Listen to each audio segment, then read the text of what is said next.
Call to order the regular meeting of the Dickinson City Commission for August 1st, 2023. Let the record show that all commissioners are present. Please join with the City Commission in pledging the allegiance. I pledge allegiance to the flag of the United States of America and to the republic for which it stands, one nation, under God, indivisible, with liberty and justice for all.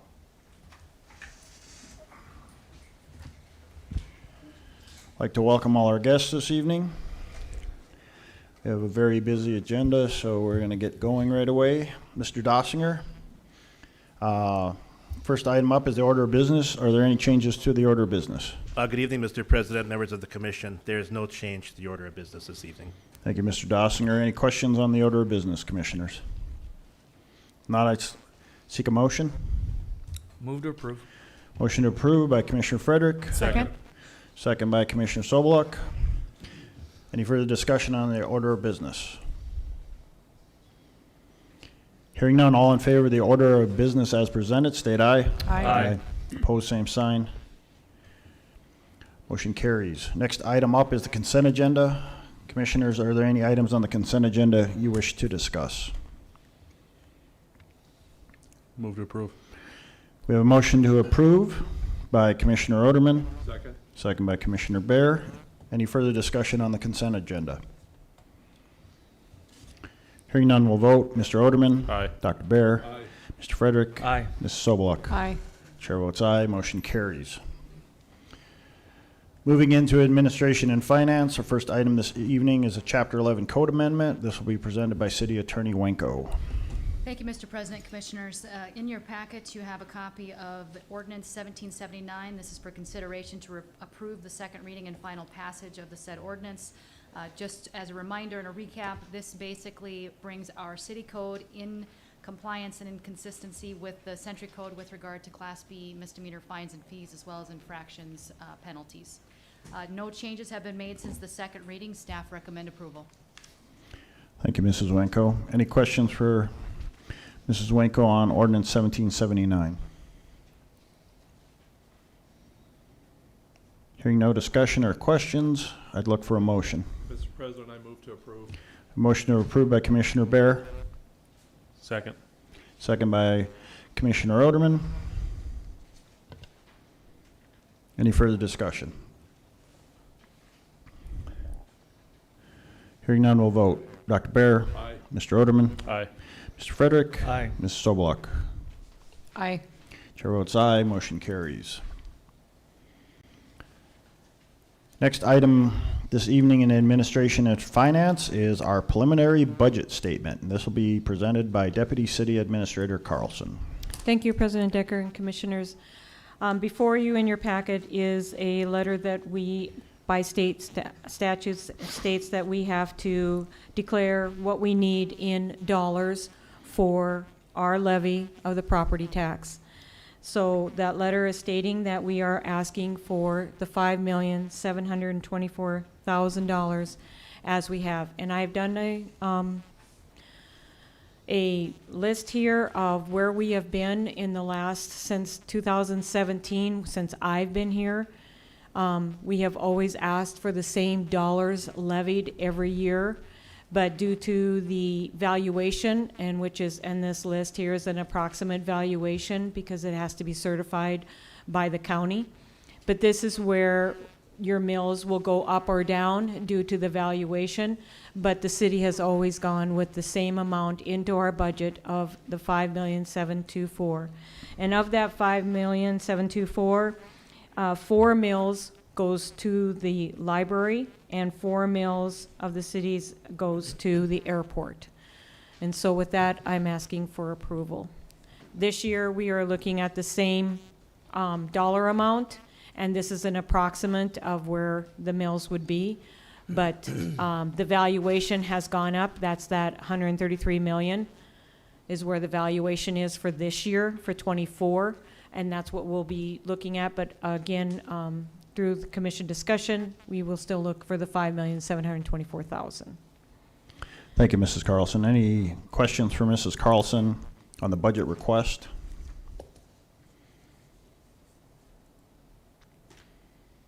And this is our preliminary budget statement that we formally have to submit to the county.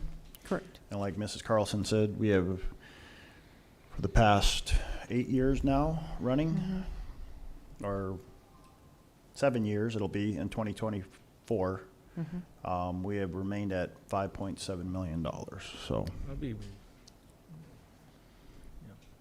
that's, our mills should reduce a little bit because the valuation's I think it comes down 1 mil. 1 mil. Yes. It's 1,000 per mill.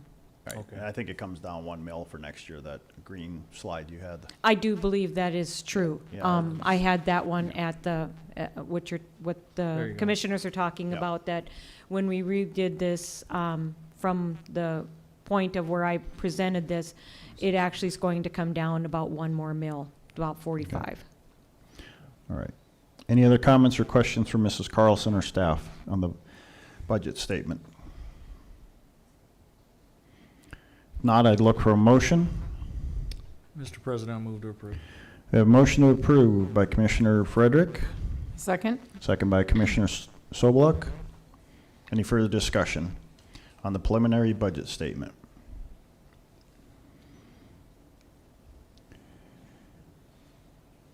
Hearing none, we'll vote. Mr. Frederick, Aye. Mrs. Sobeluk, Aye. Mr. Oderman, Aye. Dr. Bear. Aye. Chair votes aye, motion carries. Mrs. Carlson, you have the ARPA funding projects.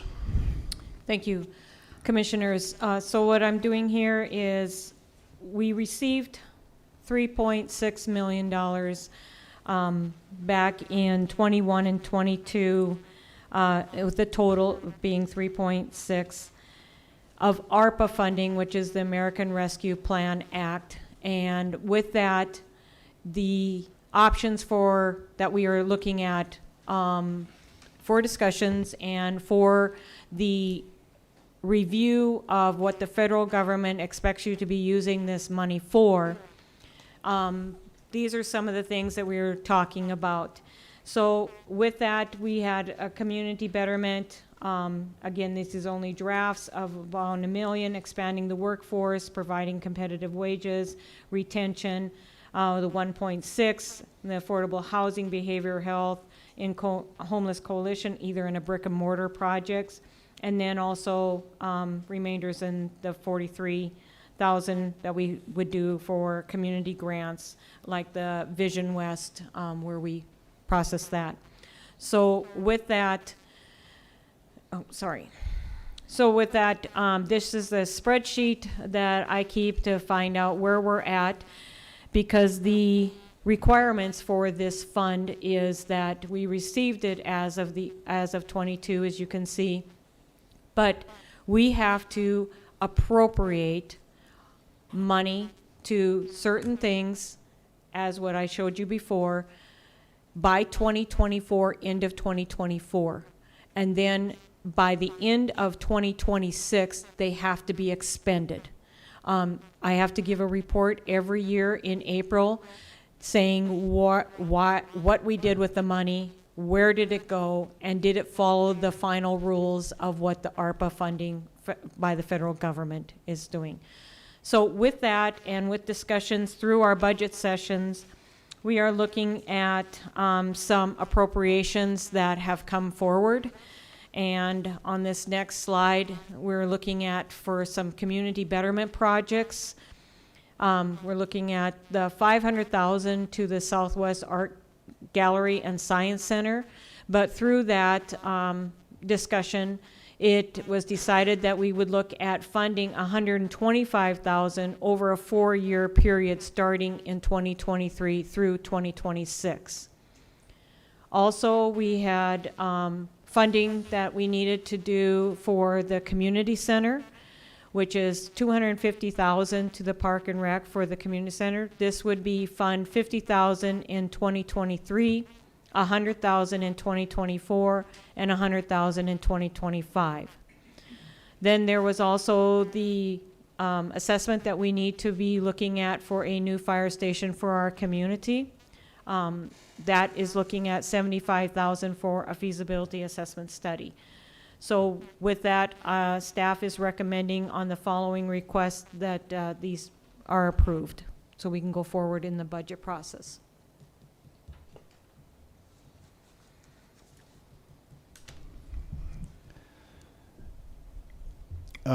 With these ARPA funding projects, you want a formal approval before we go into the final budget on? Only thing that we have to look at is the 2023. Okay, okay. The that's what I 2023 thought, yeah. fundings of the 125 for Southwest, the 23 for 50,000 for the parks. Okay, And then if, the actual 75,000 can go in the 24, that's why I didn't put a year on that. That was up for discussion. okay. Thank you. So we're just looking for, after discussion here, a potential motion to approve the 2023 amounts. Correct, Good. because that budget has already been approved and amended, so this, through the commission vote, actually brings an amendment and minutes to show that we are amending the actual funding for the year. Okay. Any further questions, comments? Mr. President, Dr. Bear? I actually have a question for Ms. Wanko. The Southwest Art Gallery and Science Center has, up to this point, not been a business as an official business. They've not had a storefront. It even says here, newly formed nonprofit. My question to you is, if we go with what is planned right now, the $125,000 a year, if they forgot, would, God forbid, something would go wrong in 6 months from now, they would have to close their doors. Where does that money go? Dr. Bear, are you indicating or asking whether it would go if that money has been allocated or donated or used? If that money has been given to that organization, if something happens, what happens to the 125 that we give this year and the additional money that we have already promised that organization through this program? And Ms. Carlson can correct me if I'm wrong here, but I would think that the city would have the ability to reallocate those funds if that particular business or organization was no longer viable. I don't think that it would make sense to continue a donation in that respect or allocate funds to that. Right. And again, Ms. Carlson can piggyback here if she wants to add in, but that seems to be logical in that response. Okay, I mean, do we need to have something like it be contingent upon something? You could do that if you'd want to, Commissioner Bear. We're treating this just like any other subsidy that is come before the commission. So just like your Southwest grant, your senior grant and things like that, we appropriate so much money to them for that year. If they're not in business, that money doesn't go because it's for that business at that time or that nonprofit. If, say, that we do 125 this year and 125 and it just doesn't go, the rest of the money for the next 2 years would stay within the fund and have to be reappropriated, which I would bring forward to the commission and then have to write, just those minutes would have to state that we had to reappropriate in the years that we didn't have, that we had already appropriated for, so for the federal government rules. But other than that, they would stay within the funds and be reappropriated where we feel is best moved. But Okay. they, you could put it as a specific if you wanted to. That is up to your prerogative for the commissioners.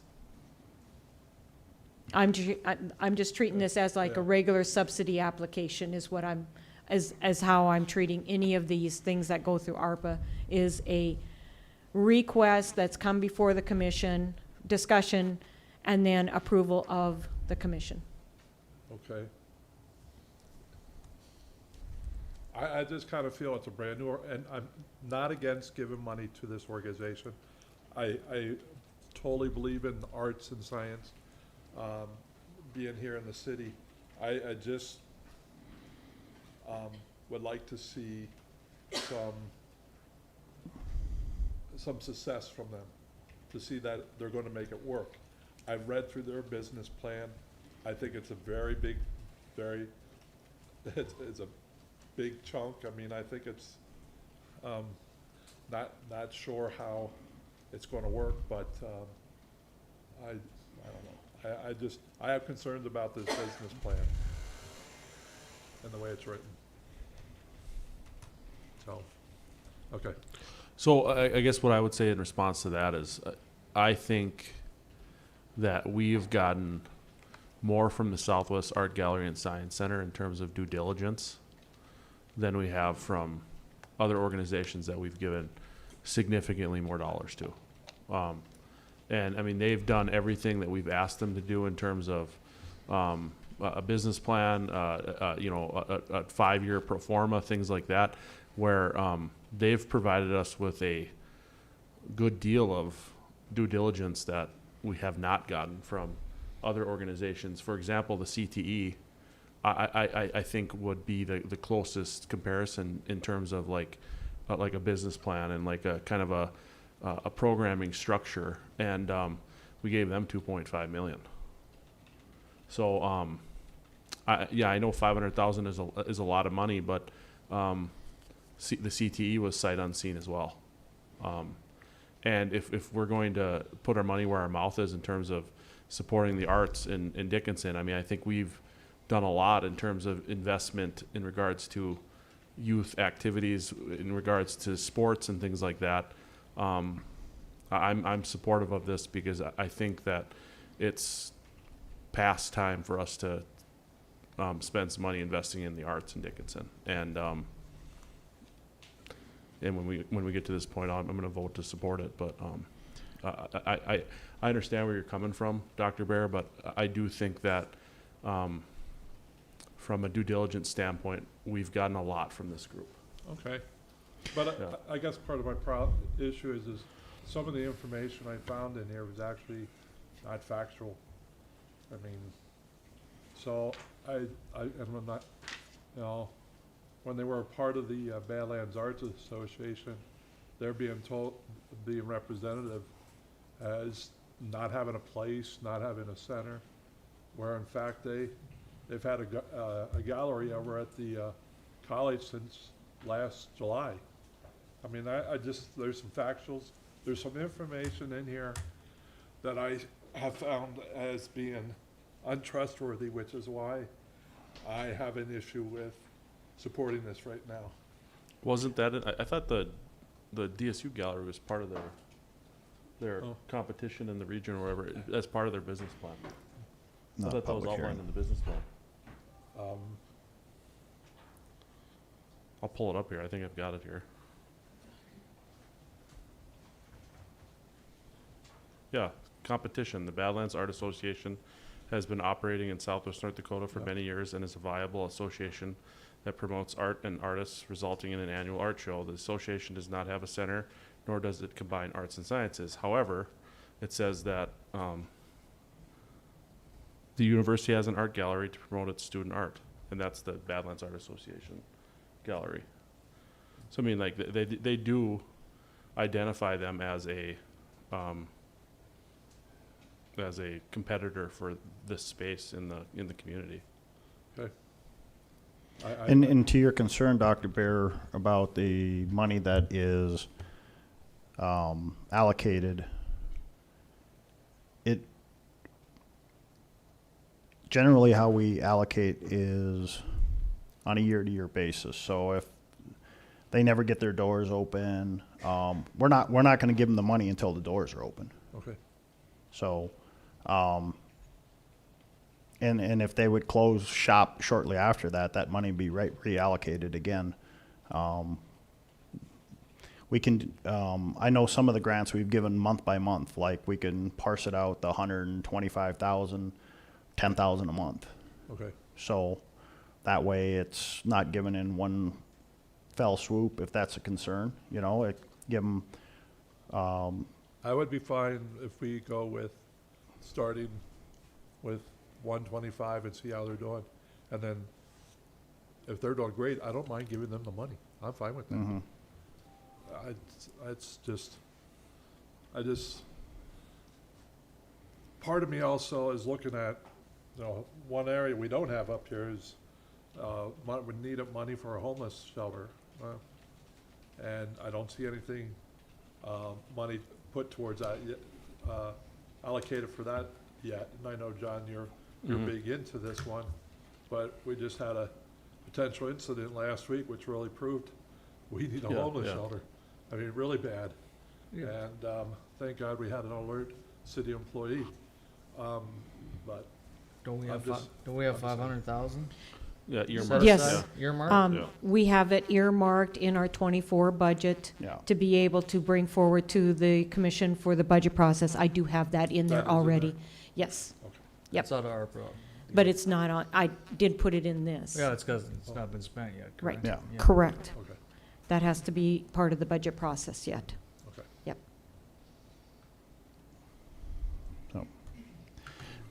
This isn't generally a public hearing. If you have something to say, we'll have the moment at 5 o'clock if you wish to come forward. That will be after the vote. What's that? That will be after the vote on this issue. And this directly impacts Badlands Art Association, and since there are questions brought up, I would be happy to clarify. Okay, you may come forward. Thank you.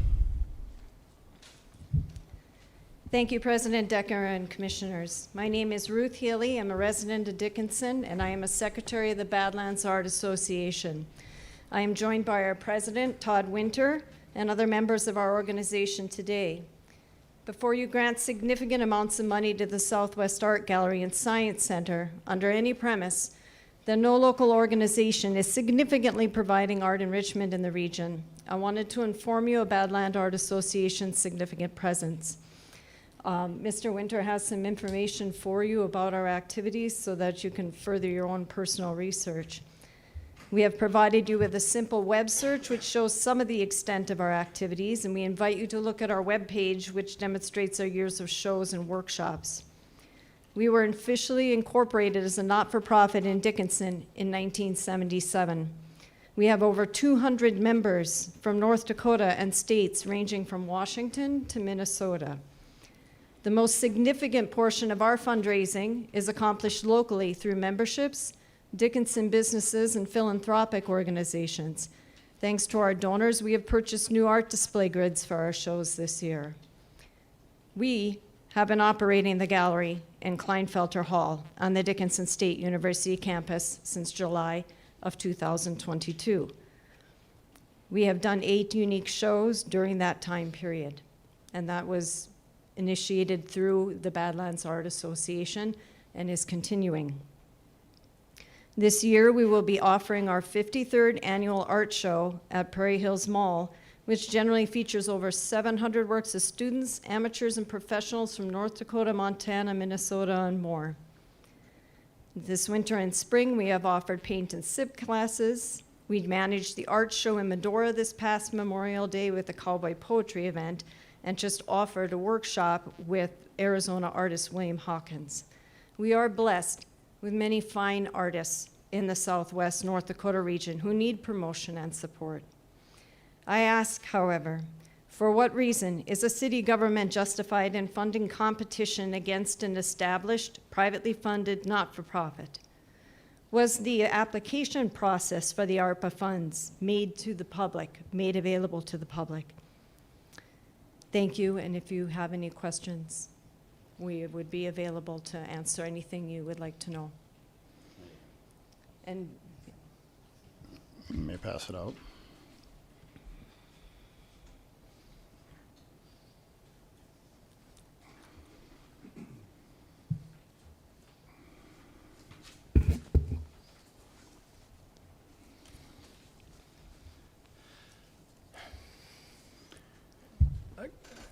I'm trying to figure out what's your concern. I mean, we give money all the time to nonprofits. The Softball Diamonds are a nonprofit, basically.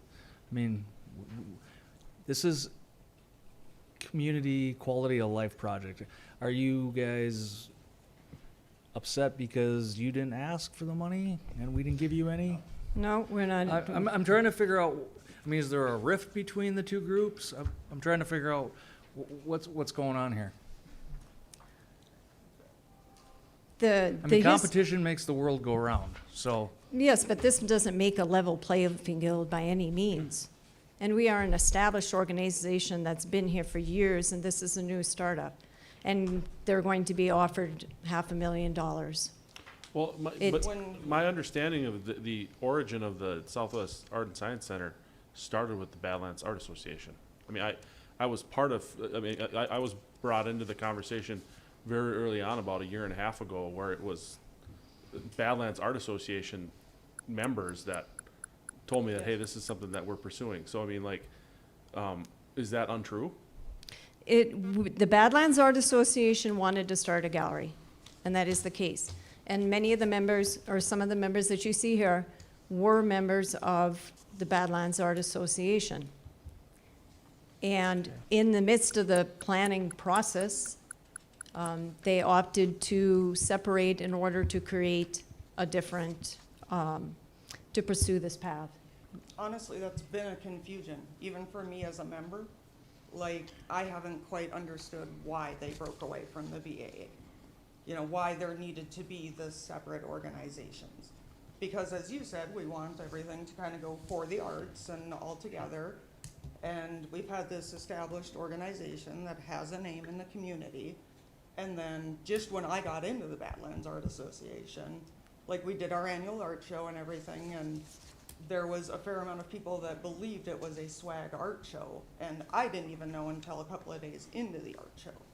So I guess there has been an issue with swag not making it a point to differentiate the two organizations, which, yeah, it's unfortunate that there needs to be a differentiation, but an organization that's been around this long. Could you please state your name for the Oh, I'm sorry, general I'm public? Crystal Pulsing, and I'm the Badlands Art Gallery Manager. Okay. It seems like to me that this is a rift between two organizations, and I don't see how that comes to play with us, because they came to us first with a business plan like we had asked. I had sat down over a year ago with a majority of the people that were part of this group, and I told them, you need to come with a business plan and you need to show us how you're going to make this work. Now, obviously, the group split. Which is unfortunate, yep. And they've been promoting themselves as part of the Badlands Art Association, which has caused massive confusion within the Well, community. It makes it very difficult for us to fundraise because they're in the community, people are unsure who they're actually donating to. Yeah, but are you looking for the city commission to solve that for you? Because No. I don't know if No. that's our role.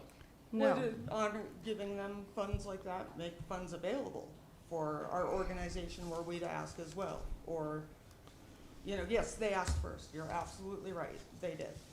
You know, I'm very new to how these things work, so I'm kind of learning as I'm going.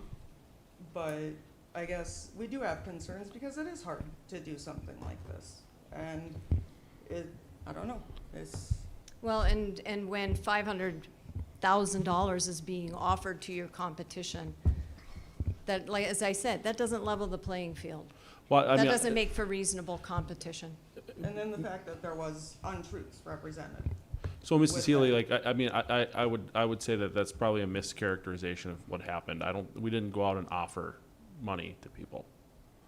What is it? They approached us with a business plan and an idea, and we're entertaining that business plan and idea. Then I misspoke. I yeah. wasn't intending that Yeah, no, you approached them. I'm saying that regardless, now you are, you know, since they requested, now you are making an offer of what you can do, and that's what I meant by that. Sure, yeah, that's fair. I mean, I am curious as to what led to the break in the two organizations. Or not even the break, but like what necessitated the need for a new nonprofit to form, as opposed to Badlands Art Association being the home to this? Yeah. They told me at the meeting that they did not want Badlands Art Association to drag them down. They did not want to be associated with Badlands Art Association. I was one of the founders of Okay. SWAG. And so, and of the transfer of monies through to, for the earnest monies, which was not approved by our board. And they transferred $10,000, which put us in a bind with IRS.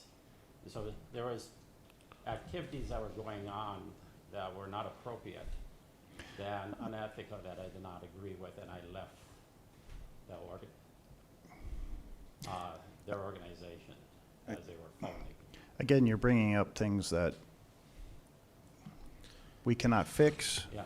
and we cannot, You want to make sure your money's going to an ethical group though, right? Right, you want to? well, we or just, to all donate? we can do is take your, or hear your side. Which we thank you for. And they brought forward their plan like we requested a group to do. Now, we're not here to mediate your disputes between each other. That's not our job. And they brought forth the appropriate, what we asked them to do, whatever you have to work out and figure out between you two groups so you can play nice, that's up to you. It's not up, we can't make you two play together. That's not our concern or our intention. Our intention Yeah. is the city investing its money wisely. Again, that is your side and your opinion. Okay, then we've made our statement. Thank you very much, Commissioners. If you have any further questions, let us know.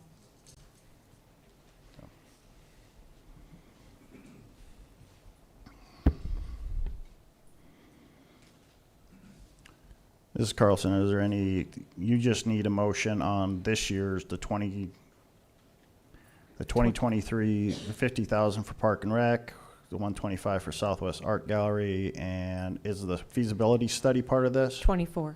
That's for 24, okay. So it would just be the full. 175. Correct. So, if there are any further discussion or questions on the ARPA funding for 2023? Not, I'd look for a motion. We have a motion to approve by Commissioner Frederick, Second. second by Commissioner Oderman. Any further discussion, questions, or comments? Hearing none, we'll vote. Mr. Frederick? Aye. Mr. Oderman? Aye. Mrs. Sobeluk? Aye. Dr. Bear? No.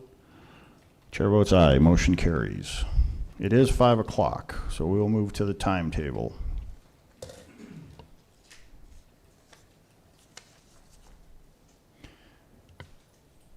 This evening, the public hearing and public comments section. Our first item up at 5 o'clock is TC Energy and Marathon presentation, and this will be a presentation by Taylor Snap and Kate Klosner. And I guess they're virtual. Yes. Are you able to hear us? Yes, we can hear you. Okay, great. Good evening, Mayor Decker and City Commissioners. Thank you for allowing us some time today on your agenda. We would first like to introduce, oh, I'm sorry, I thought my camera was on. Can you see me now? There we go. Yeah, we can see you. I would first like to introduce myself. My name is Taylor Snap, and I'm the State Government and Community Relations Specialist for TC Energy in the state of North Dakota. I cover a handful of states for the company. Just for background, I grew up on a farm and ranch in central Montana, and I reside in Townsend, Montana today. I've worked for TC Energy for the last 5 years as a liaison to communities, just like yours, between our company and communities. So Kate, I believe, is on the line, and I'll let her introduce herself. Hi, good afternoon, and thank you for not only allowing us to present today, but also allowing us to be virtual as we are both spread out over the country. My name is Kate Klosner, and I'm the Government Affairs Manager for Marathon Petroleum. And I moved back to the Midwest from Alaska a few years ago, and I cover a 7-state region for Marathon, including North Dakota, and that includes supporting our 2 refineries there, One, of course, right in Dickinson, and our other assets across the state, which include rail, pipeline, natural gas gathering, and now a soy crush plant in Spirit Wood. So again, thank you for having us. As you heard, Kate and I are both from different companies, TC Energy, myself, and Kate with Marathon Petroleum, but we would like to formally introduce ourselves today as Prairie Horizon Hydrogen. Prairie Horizon Hydrogen is a joint venture between TC Energy and Marathon Petroleum Corporation, as both the companies look to advance their low carbon energy solutions. We're coming together. And we are currently in the exploration phase of a hydrogen production and ammonia production facility, along with other associated facilities to be located to be located outside Dickinson in the ETZ zone to the west, just in Stark County, which is just north of the Marathon Patterson Rail Terminal, which was previously the former BOE terminal. We're again in the very, very early stages of this proposed project, and consistent with both of our companies' values, we would like to engage our most important stakeholders, which is the community that I know you all call home, and we would also like to call home. So with that, we'll be hosting a community-wide open house on Wednesday, August 23rd from 4 to 7 p.m. at Dickinson State University at the BAC. We are mailing out postcards to everyone with a Stark County address, and have invited some state leaders that we've been previously working with to the event as well. We have coordinated an invitational landowner meeting for the landowners that are roughly within a mile of the proposed facility for the evening before, just to give them a bit more of a one-on-one time. Again, the day before the community event. So those invitations have already gone out, and the community should be receiving their invitations the end of this week and the first part of next week. So we've had initial conversations with state and local leaders in the community, and we are committed to continuing to work with them as partners in this development of this infrastructure. I want to pause and make sure that there aren't any questions. I have just a little bit more information about it, but I know it's a lot of information coming at you. Are there any questions for Taylor or Kate? None at this time. Okay. So I'll just finish with, we've been working hand in hand with the University of North Dakota's Energy and Environmental Research Center, as well as the North Dakota State University's Agriculture Economics team, to develop this infrastructure to best benefit the whole region of North Dakota, and specifically Western North Dakota. You may have seen that we have applied and been awarded funds through the Clean Sustainable Energy Authority, that's state funds granted by the legislature. And we have, we're very thankful that we were able to be awarded those funds. And we have also applied with the Department of Energy for their hydrogen funding. We were actually shortlisted this spring, and we're very encouraged by being asked for an even more condensed kind of list of limited folks who will be given an interview later this week with the Department of Energy, and we're happy to be one of those few projects. So exciting news on our front. Again, these are the very, very early stages of this proposed project, and we wanted to get in front of you and let it be known to the community on this formal platform, but continuing to reach out with you and working with you going forward is definitely something that we will be doing, and hope to build some relationships, not with just you as the city commission, but also with the community. Marathon's been there for a while, and TC has some pipelines in the area, and we're very excited to be working closer with you all. Well, thank That's you. kind of what I had. Yeah, what we had. Happy to answer any questions today, tomorrow, days going forward, months going forward. You should have our contact information. If not, we can send it over. Taylor, if you can hang on for 1 second. Did you say we could ask questions? Well, I'm going to allow you to, since Okay, you I came want to forward. know what the hydrogen is going to be used for. Are they transporting this stuff? I mean, because it Can you introduce yourself to the audience? Dean Berwick. Okay, I'm a resident of Stark County. okay. And your question is what it's going to be used for? Yeah, what's it going to be used for? Are they shipping it? Are they storing it? Because those are all very hazardous things to do. So I just want to know what they're doing this for and who they're doing it for. Is this one of those California deals to get Marathon some more money per gallon of fuel, like they tried with the wind turbines? I mean, you know, we'd like to know why they're using North Dakota. You know, it seems like everybody's coming here. It's Minnesota Power, it's Florida Power. I mean, everybody's coming here. I don't know why. Are we easy to get to let them come and move industry in here where it is hazardous and stuff like that? But I would like to know what they are going to do with the hydrogen. Taylor? So Kate, yeah, so I'll answer just high level. You know, North Dakota is a very business friendly state. Companies all across different industries are very thankful and look for, you know, business friendly states, and North Dakota being so focused on energy and agriculture, hydrogen kind of fits really well into both of those. Regarding the hydrogen used not just for the energy sector, but also for the agriculture sector as it is developed. Hydrogen is very new and up and coming. So there's multiple different uses for hydrogen. Yes, it can be used, you know, in coordination with Marathon. I think they would be one of the main customers initially, but we're also looking at, there may be some transportation. You know, it's great with the rail right there. It's also great that this interstate is right through there. And hydrogen is kind of what they say the future of the diesel industry. And so we are looking at, you know, working with different companies that are building hydrogen powered semis. And so with the interstate being located right there, it would be ideal for that use.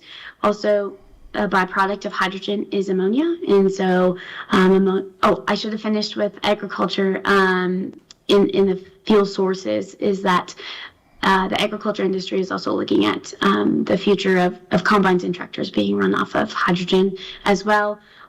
There's already rail cars and rail engines that are being used from hydrogen. So there's multiple different sources and uses for it.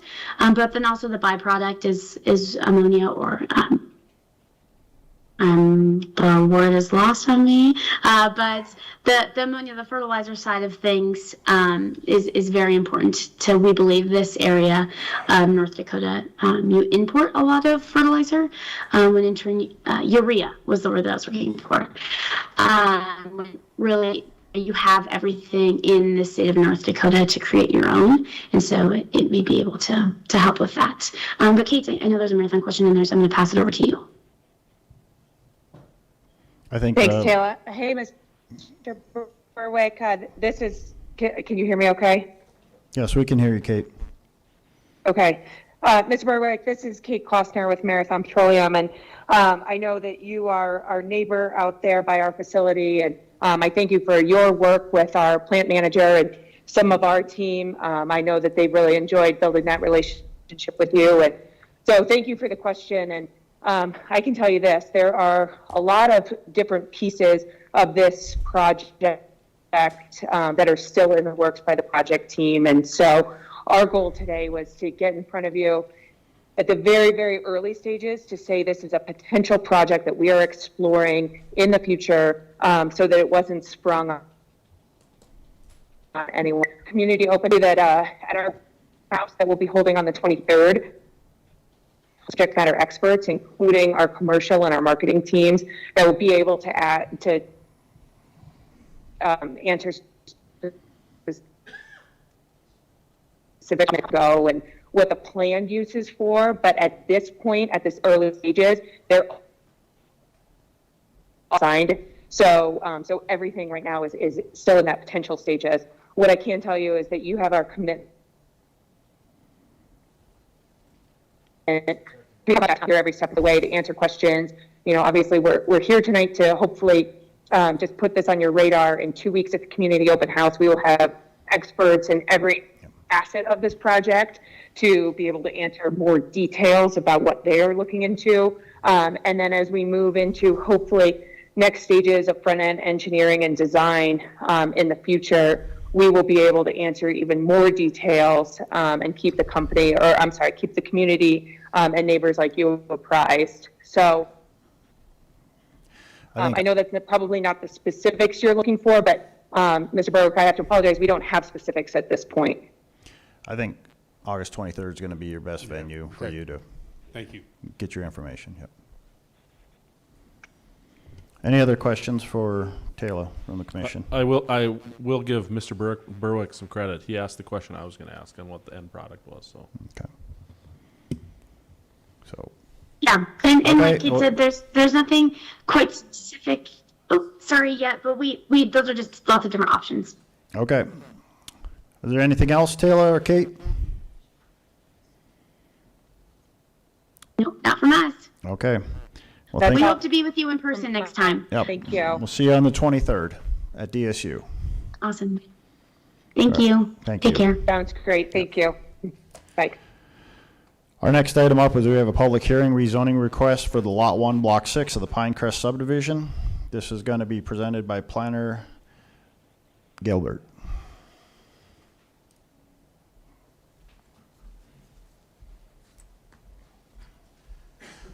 Good evening, Commissioners, President Decker. This is a request to consider a zoning map amendment from agricultural to high-density residential for a property legally described as the southeast 2.5 acre portion of Lot 1, Block 6 of the Pinecrest subdivision. This property is located in the city of Dickinson and consists of roughly 2.5 acres.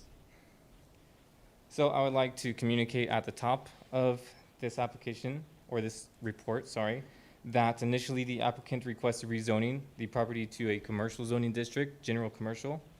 And as the property is designated on the city's future land use map as residential, the applicant has amended the request to R3. When we first published the legal ad in the paper ahead of Planning and Zoning Commission, we had initially asked for the general commercial to be amended to a less intensive use, to limited commercial. The applicant agreed, and we adjusted that in the legal ad, and that is what was printed. And then we published a correction notice to, or rather the correction notice was to LC, and then at the Planning and Zoning Commission, at the last public hearing, this was communicated to the commission that it had then been amended once more to R3, such that it can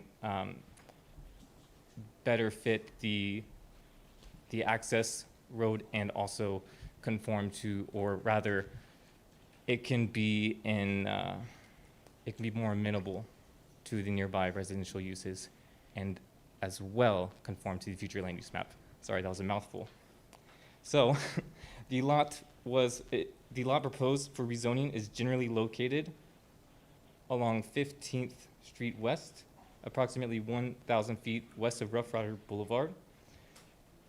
The applicant wishes to purchase a 2.5 acre portion of a platted 12.66 acre lot.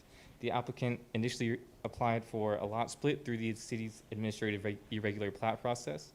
The entire parent lot is zoned agricultural, and the minimum lot size in that zoning district is 5 acres. The applicant is proposing to rezone from agricultural to R3 because the minimum lot size in the R3 zoning district is 7,000 square feet. If this zoning map amendment is approved, city staff will proceed with processing the irregular plat request. And approval would bring the subject parcel into conformity with the stated minimum lot size requirements.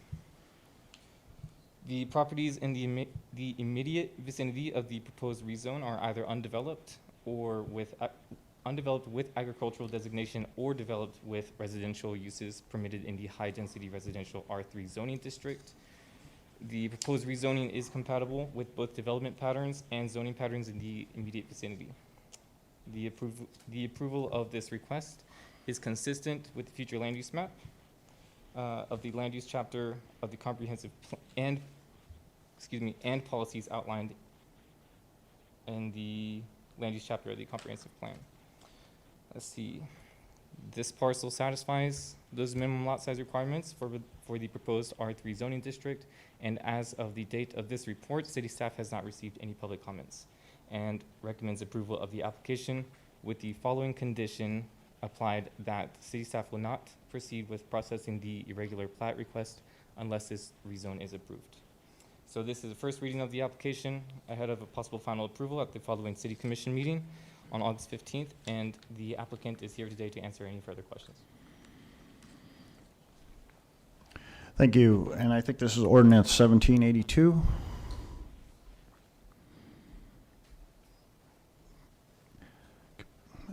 Before we go, the applicant is here. Commissioner Frederick, is there anything different than planning and zoning saw? No, Or- that was what we approved in planning and zoning. Okay. Mr. President, I do have a question for, I mean, maybe anybody on the commission, but maybe Commissioner Frederick is kind of the subject matter expert on this, but if I recall, we've like zoned and rezoned this, this area a couple times in just my time on the commission. I think we vacated the zoning back to ag at one time, didn't? That is correct, Commissioner Frederick. I think maybe about a year or so, maybe two, that particular area, we had to do some vacation of plats, and we de-annexed some of those parcels. So yes, this has been a kind of a highly active area for that, for the planning and zoning as well as this board. So do we have some planned development now that is, we're gonna pull the trigger on eventually, or are we gonna be back at this table in another year or two? No, Commissioners, my name is Tony Hyder. I am the applicant from Christensen Companies. So we've actually owned this property since 2012. We've paid taxes on this property since 2012. There are 2 parcels within 1 lot. So from the surveyor side of things, that can happen. You can have 2 parcels in a lot. You can't have 2 lots in a parcel. So we've been paying taxes on our portion of this lot. What we are trying to do is just to sell it. So the plat of irregular description has just created a better boundary, which is what the recorder has requested. She wanted something that was very definitive, that said, this is our land, this is the land that's in the other part of the lot, and it's just a way so that it's crystal clear the land that we own is the land that we're selling. By doing that, our parcel is less than the 5 acres for ag. That's where this zone change came from. We were just leaving it kind of open to somebody that was buying it. That's why it went from general commercial to limited commercial, now down to high density residential. So that's where we at. We do not have any plans for development. We want to get this finalized, recorded, and put the land up for sale and to take it off of our hands. Okay, thank you for the clarification, that's helpful.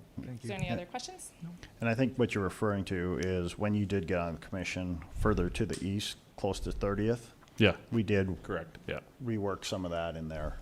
The annex zone. Yeah. Yeah. Yeah. And then we de-annexed some farther to the north, so. But. Okay. Any other questions?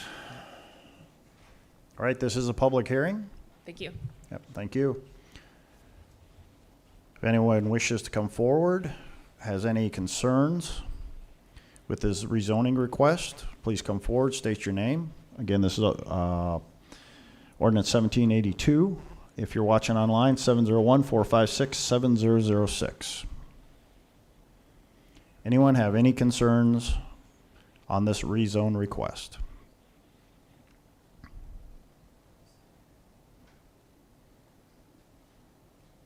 Any concerns on rezoning Lot 1, Block 6 of Pinecrest subdivision?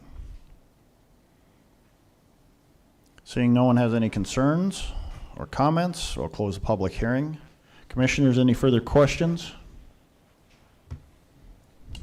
Not, I'd look for a motion on the first reading of ordinance 1782. Mr. President, I move to approve. I have a motion to approve by Commissioner Bear, Second. second by Commissioner Sobeluk. Any further discussion? Hearing none, we'll vote. Dr. Bear? Aye. Mrs. Sobeluk? Aye. Mr. Frederick? Aye. Mr. Oderman? Aye. Chair votes aye. Motion carries. Next up, we have a public hearing on the Chapter 23 Code Amendment, This is their criminal code changes, and this will be handled by City Attorney Wenko. Thank you, Mr. President, Commissioners. Included in your packet, every legislative session, at the end of every legislative session, we have to go in and we have to check our code to see what needs to be changed and what needs to be amended. This year, we did see quite a few changes to the criminal statutes, but a lot of those changes occur at a much higher level. So we do have some additional changes that we do need to make to our current city code based on the most recent legislative changes. So this is just an overview for you as well as the public to let you all know what those changes are and when they're going to be implemented. Some of these do take place and are effective as of today's date, August 1 of 2023. Some of these were enacted as emergency measures and they took place a couple months ago. So I'll just go through these and please let me know if you have any questions. The first one and foremost, I think this one's been on everybody's radar. Right now, the current law is that seatbelts are considered secondary offenses, which means that in the event that you get pulled over for some other traffic violations, you can be cited for a seatbelt violation. That law is going to be changing. Now it becomes a primary offense, which means that you can now be stopped for failing to wear a seatbelt. There are certain exceptions that apply that are written into the statute. Does not apply to children in restraints. It does not apply to anyone who physically is unable to wear a seatbelt based on a written note from a physician.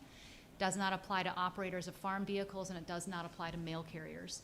I did have an elderly gentleman call me recently and inquired about this coming into effect. For those individuals that do have a medical reason where they cannot wear a seatbelt, I would encourage them to get written notes from their physicians and maybe carry those on their person or in their car.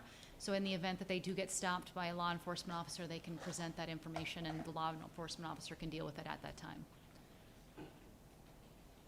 Next up, we have some changes to our laws with regard to child restraints.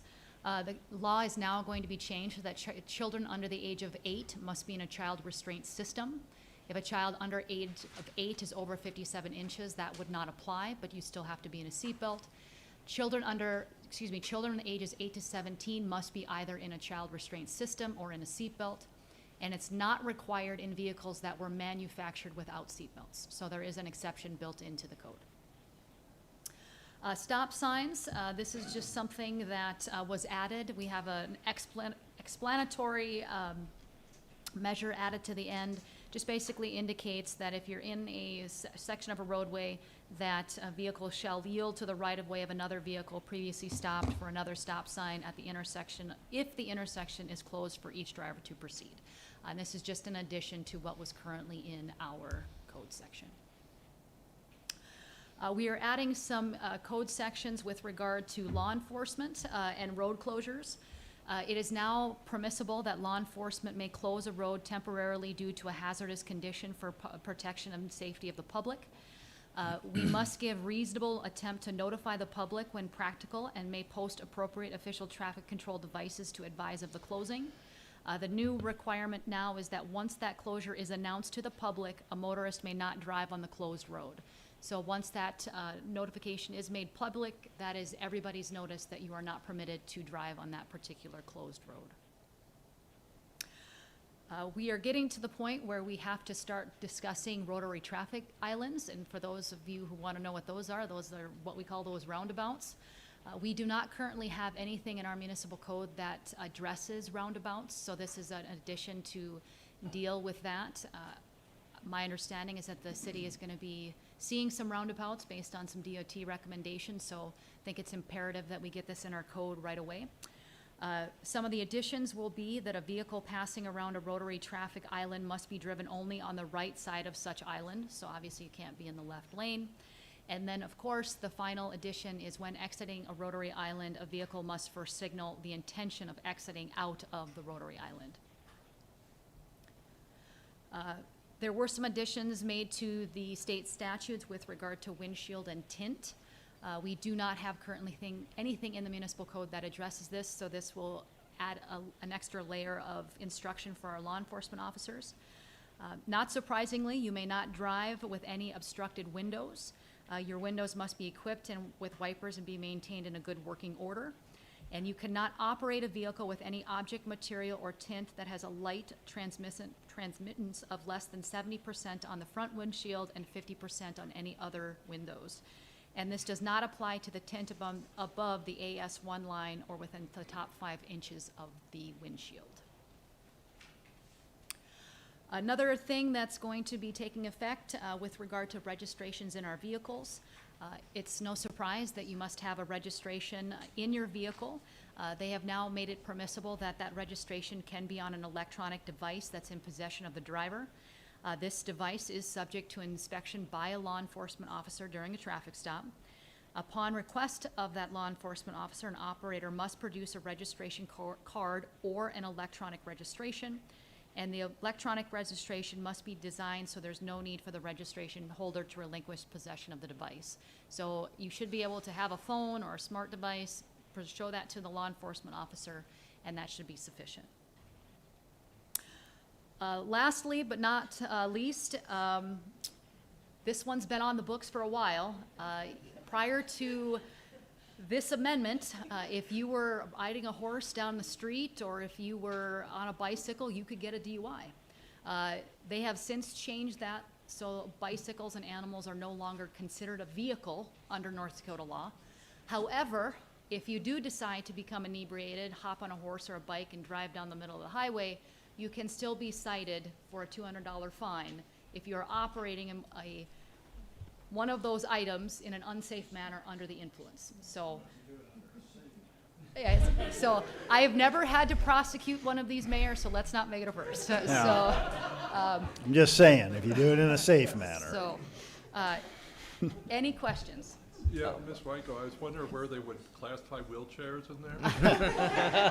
I would hope that you're gonna operate in a safe manner, but So, I don't want you to end up on my desk on a Monday morning, Doctor. Okay. Ms. Wanko, the window tint, was that just a typo? It said 50% on any other windows? Each typically was just the front and passenger. Yep, so they've clarified it now so that it's specifically designated front and any other window. But, I mean, if you have a Tahoe or something, the back is way darker than 50%, right from the factory. Yes, so I think what the intent would be there, that obviously with the. Even my pickup, the back windows are way darker than my front windows. So obviously they want to make sure that they're designating the front windshield. Yep. And then, of course, any other windows in the vehicle. Oh, I got you. I understand what you're saying now. I thought it said it couldn't be, No, well, it's, well, it says 50% on any other windows, not, To me, it would be the side windows. yep. So I think this is going to be one of those things where if anybody does have vehicle tint, you want to make sure that you get it checked and make sure it's in compliance. but what about it, like, that's what it's just said, like, a Tahoe is 4 doors, the back 2 doors are tinted darker than 50%, I can assure you that. Might want to get it checked out. But you can't take it off, it's factory. Well, I think some of this stuff, it might be a situation where, with regard to window tint, and again, I won't speak, well, maybe Chief Ciani wants to come up here and give his insight on this, but obviously, this is going to be a case-by-case probably basis. We're more concerned, obviously, with the front windows and making sure that they're I mean, I think unobstructed. factory tint on a Suburban or a crew cab pickup is like 30% on the If back. I may, window. I don't believe this covers the side windows beyond the passenger, front driver and passenger compartment. Okay, well, that's The what I was trying to 50% is for clarify the two there. front side windows, and I think there's an unlimited tint. Beyond that, I could be wrong, I haven't researched that completely. I think the biggest part was the front windshield and getting that 5 inches that everyone's starting to tint up front, and making sure the side windows are clarified that it's the passenger compartment, front passenger compartment windows are the ones that have the restricted tint allowance. Okay. Sounds like the legislature had little to do this year. Right? Yeah, I mean, I think, like I said, there were a lot of criminal statutes that didn't pass. We've seen a lot more, I wouldn't say significant ones, but a lot of cleanup, obviously, for these types of things. So, again, the city doesn't have anything currently on the books with regard to window tint and whatnot. So this helps our officers enforce these types of violations, and we'll just have to see how this transpires. And if I may add to that, the tint in particular was written under equipment generally in our municipal code, so there wasn't a specific code for the tint. We did it on a general term, and she cleaned that up nicely for us for that, so. Okay, any other questions, commissioners, before I open the public hearing? Not, I'll open the public hearing. Anyone has any comments on ordinance 1783? This addresses several criminal code changes. You may come forward, state your name, let us know your concerns, or if you have any comments. If you're watching online, 701-456-7006. Anyone have any concerns? Any comments? Anyone have any concerns on our criminal code changes? Seeing no one has any comments or concerns on ordinance 1783, I'll close the public hearing. Commissioners, if you have no further comments or questions, I'd look for a motion. Move to approve. A motion to approve by Commissioner Oderman. Second. Second by Commissioner Frederick. Any further comments? Hearing none, we'll vote. Mr. Oderman. Aye. Mr. Frederick. Aye. Mrs. Sobeluk. Aye. Dr. Bear. Aye. Chair votes aye, motion carries. Next item up is public comments that are not on the agenda. You may come forward if you wish to address the City Commission with items not on the agenda, or you may address items that we have previously talked about on the agenda. So please come forward, state your name for the City Commission. If you're watching online, 701-456-7006, you may call in. Anyone from the public?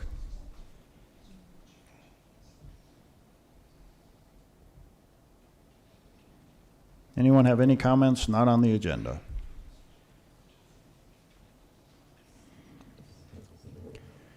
Seeing no one has any comments or questions for the City Commission, we'll close the public comments. We'll move back into the normal agenda. I think we left off on ARPA. We're next up on half-cent sales tax appropriation to the Park and Rec, if I'm correct. Correct. Thank you, Commissioners and Mayor Decker. So the half-cent sales tax appropriation to Parks and Rec is what I'm looking for as a recommendation. And what this is we had a presentation from the Park and Rec Director, Mr. Ray, and he presented on some of the capital improvements on the biggest asset that we probably have in the city is our community center. And it's about running around about 20 years now coming in for this building. And so he put in some items that I just happened to list just a few of the many items that need to be looked at. Is carpet replacement, repairing indoor and outdoor water slides, the HVAC system, roofing repairs, lobby updates, locker room updates, and many more items that they're looking at. So the 0.5% sales tax was dedicated to the construction of a public building to be used for the purpose of an aquatic center, gymnasium, and related uses. This tax is to fund operations, maintenance, and repair expenses for the community center. So when our accountant Maury, our finance supervisor Maury, presents the financials each month, part of that is a 0.5% sales tax, which is kept separate due to the ballot. And this is the reading of the ballot language on there. With that, staff is recommending the 23 additional budget amendment for approval, and this would assist the WRCC in their capital improvements. So the additional would be $500,000 coming out of that 0.5% sales tax, which is dedicated to them. And then the proposed for the budget process is another subsidy of $950,000. Plus their $325,000 for their program projects, which is being put in their budget for when we talk about capital improvements on that. And let's see. So with that, I stand for any questions, and Mr. Ray is in the audience if there's any questions for him, and staff is recommending approval to the amendment of the 23 budget again. Thank you, Mrs. Carlson. Any questions for Mrs. Carlson or Mr. Reyes in the audience?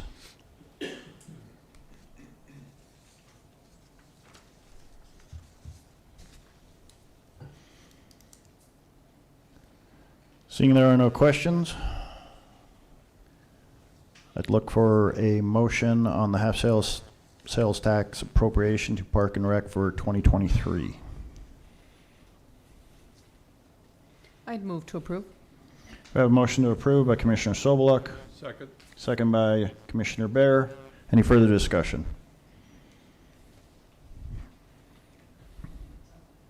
Hearing none, we'll vote. Mrs. Sobeluk. Aye. Dr. Bear. Aye. Mr. Frederick. Aye. Mr. Oderman. Aye. Chair votes aye, motion carries. Our next item up, Mrs. Carlson, you have a fee schedule amendment? Correct. So with the fee schedule amendment, there is a resolution in your packet, and when this was brought forward about two meetings before, it was to announce that we were changing the fee schedule for our board members that are citizens that are sitting on the boards. And I failed to put in the finance committee one that we had just appropriated to, but we had just passed the bylaws, and when I went back into it, I had failed to put in the finance committee as the board. And so I'm asking for this amendment, and it would be a resolution for approval on this to add them to the list that we specifically added those other board members. So that's all that this is. I'll stand for any questions of why I did this. Okay, this is Resolution 20-2023. 23. And this is an amendment to add the Finance Committee. I'd move to approve. We have a motion to approve by Commissioner Oderman, Second. second by Commissioner Sobeluk. Any further discussion? Hearing none, we'll vote. Mr. Oderman, Aye. Mrs. Sobeluk, Aye. Mr. Frederick, Aye. Dr. Bear. Aye. Chair votes aye, motion carries. Thank you. Our next item up, we have a presentation by the Dickinson Theodore Roosevelt Regional Airport. This is presented by the airport manager, Mr. Brown. This is their budget presentation. Welcome. Good afternoon, President Decker and City Commissioners. Appreciate the opportunity today. This is just a discussion on the proposed airport budget. In your packet, you should have two sheets, one that has our proposed income and a second sheet that has our proposed expenditures. In past years, we've been fortunate that our proposed revenue and our proposed expenditures balanced out, and usually through judicious use of our funds, we were able to carry over a small surplus which we retain for future projects at the airport that weren't eligible for grants, either state grants or federal grants. This year, as we went through the budget proposal, you'll notice that the difference between our income and our expenditures is only $787. After tonight's presentation and your budget, it looks like we're going to have to go back and adjust some of our mills and take another swipe at our expenditures and take another closer look at our income projections and see if we can balance that out, because from the information I gathered tonight, we're a little bit upside down. So we just wanted to get this in front of you as a discussion and try and get ahead of our final budget proposal, which I'll be bringing back to you for approval probably at your September meeting. So the expenditures on the right column, there's a number of explanations on where those funds go, any changes that were made to any particular cost center in our budget, and I'd be open to answer any questions that you guys may have on that. Thank you, Mr. Brown. Any questions for Mr. Brown on The items presented to us, the expense and income summaries.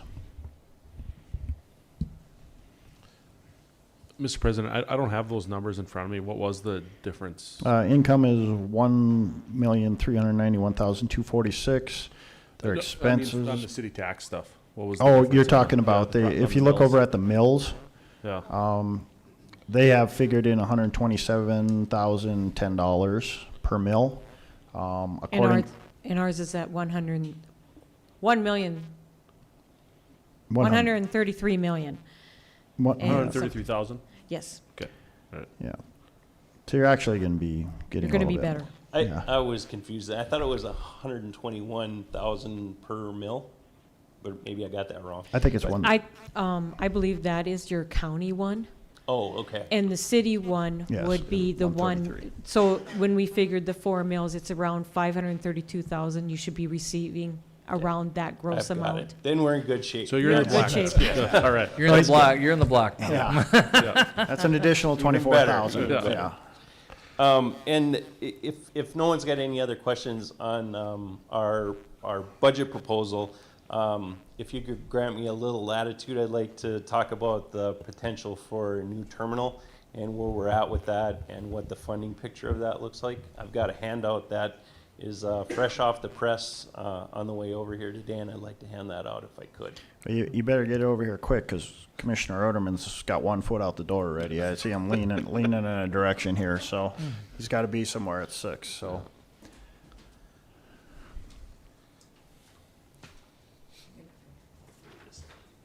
Sounds good.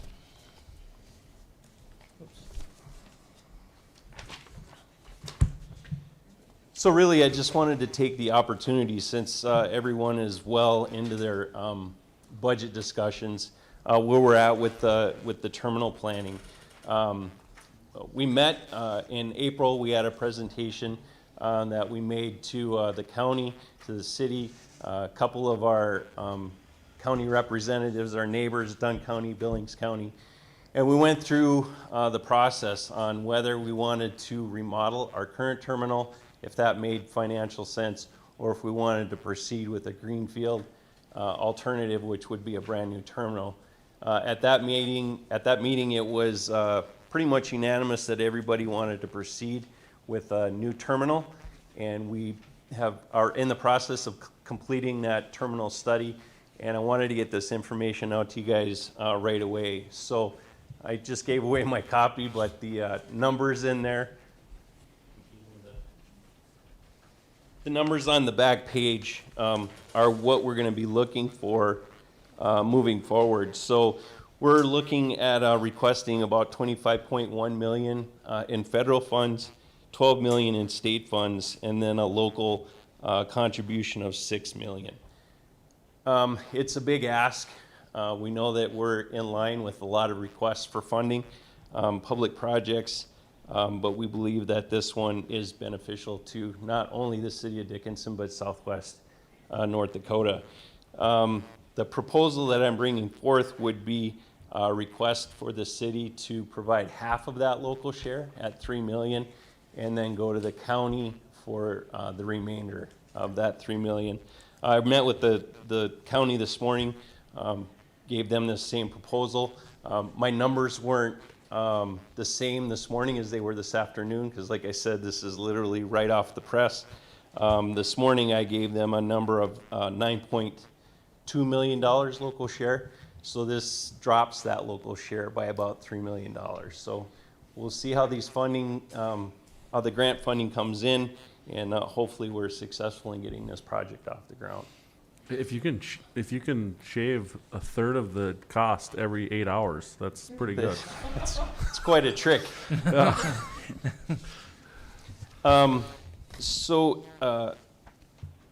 have you also spoke with Billings County and Dunn County? I have not yet.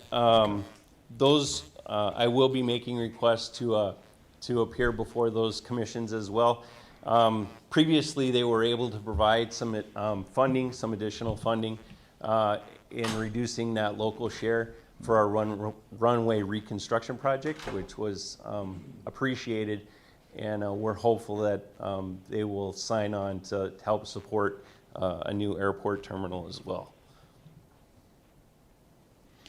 Well, I think it would greatly improve the, well, one, the access. It looks like a great access point over there and a nice parking lot. And I think it would encourage people to participate now that we're getting larger planes up to 75 passenger, am I correct? 76, yeah? 76, I'm off one. All right. So that's a bigger plane. Maybe can even convince my wife to crawl into one of those to get out of here, but she doesn't like the little planes. So, but we have the capacity to go to larger planes, We do have the infrastructure on the Right. ground to accommodate that. Yep. which we will be doing the groundbreaking tomorrow. We The will. ribbon cutting ceremony, Yep. so. But thank you for this information. I know we're in budget talks and we'll start making the appropriate adjustments so that we can prepare ourselves for that. I know we'll probably need to participate down at the legislature in the coming years too to secure this funding so we can make it happen quickly. Exactly. Originally, we had hoped to have all this in place and we could have an opening for a new terminal to coincide with the presidential library.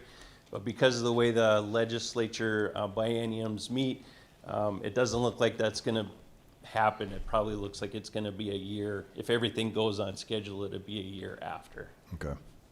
Well, I think we can put up with that. We waited 30 years for an armory, a new armory, which we'll do the groundbreaking on Friday. So we're not waiting that long for this. So we can wait an additional year. So, And then just to reiterate what President Decker said before, we sent out an invite to everyone at the city to attend the ribbon cutting ceremony at the airport. And we're also going to be providing a barbecue lunch. So if you're available at 11 o'clock tomorrow, a little bit before, we'd love to see you guys out there and help celebrate the opening of the runway. okay. Do we need to, it has on here consideration to approve these numbers. This is just preliminary. This isn't the budget, so we don't need to consider approving anything on this summary of expenses and income. So I think you're good. It's Yep. more of a report than anything, Yep. Mr. Brown. All right. Appreciate your time today. Okay. Thank you so much. Our next item up this evening, we have I-94 speed limit discussion between the exits. And this will be presented by City Administrator Dossinger. Thank you, Mr. President. We have received several requests from homeowners that live along I-94 between the exits to consider reducing the speed limit based on safety concerns. This is also a topic that City Planner Gelbert has mentioned as a potential improvement to encourage travelers to stop and stay in Dickinson. City staff is looking for approval to begin working with the North Dakota Department of Transportation staff to initiate a study on this topic. City staff is looking a motion to move forward with the approaching North Dakota DOT from the commissioners on this topic. Commissioners, any comments or questions? Just for the general public, it would basically mirror what happens once you get to Mandan. That is correct. And as you drive through Mandan and exit Bismarck, you slow down to 65. I think that's what they're looking here too, is to slow down to 65. I don't know if that'll be adjusted or, I'm confused on when this 80 thing, if we're going to 80, or is that something everybody's got to vote on, the 80-mile-an-hour speed limit? Mr. President, I don't believe that passed. I think that was a Okay, situation. I thought it where was they had going to a vote. I don't believe so. I don't think they had Okay. enough votes to get it on to override the veto. if I Okay, recall so correctly. more than likely then it's going from would go from 75 down to 65. Depending on what the study results Right. Indicated from North Dakota Department of Transportation. Okay. Like to make a motion on that? I think he would like to see one. That way they can forward this letter. That is correct. Move to approve. I have a Second. motion to approve by Commissioner Frederick, second by Commissioner Sobeluk. Any further discussion? Hearing none, all in favor of approving the motion to allow City Administrator Dossinger to present this letter to the DOT, say aye. Aye. Opposed, same sign. Motion carries. Our next item up, we have a memorandum of understanding with Rivera Bank, and this will be presented by City Administrator Dossinger. Thank you, Mr. President. A memorandum of understanding between American Bank Center and the City of Dickinson regarding the location of the town square and provisions for the downtown parking was established in April of 2020. Rivera Bank, formerly known as American Bank Center, would like to make changes to paragraph 3 of the MOU. Paragraph 3 of the existing current MOU states that access to the south lot may not be restricted, and the south lot shall be maintained for public parking. American Bank Center will maintain the south lot and shall not convert the usage, access, or purpose of the south lot. Rivera Bank is requesting that paragraph 3 of the existing MOU be replaced with the following language. The south lot shall be exclusively for bank employees parking on Monday through Friday from 7:30 a.m. to 5 p.m. The south lot will be available for public parking during other hours. The bank will maintain the south lot and shall not convert the usage, access, or purpose of the south lot. Rivera Bank officials indicate that the requested change to the MOU is always their intent, but not documented in the original MOU. Rivera Bank has certainly been excellent neighbors with our Legacy Square project and has certainly been very willing to work with us as far as their usage of their parking lot right now. City staff does have concern about the verbiage of the south lot being used exclusively for bank employee parking. City staff is looking for direction on this MOU from the commission. What is the south, which one's the south lot? That is the one that. The east lot. The east lot. It's referred to as the south lot in the MOU. It's where Wells Fargo used to sit. Okay. Or for That is those of us correct. that are How really did- old, Liberty how did we- Bank. How did we get the south lot designation? That's where I was I don't know confused. where they get It's south. like an east and west lot, but Yeah. Yeah, it is the east lot. so. Right now, I mean, I- we don't have any employees that really park in there. We don't, right? I'm sure we have some employees that park over there. Right. There's regulars. There's certainly other businesses that take advantage of that parking lot as well, other than Rivera Bank.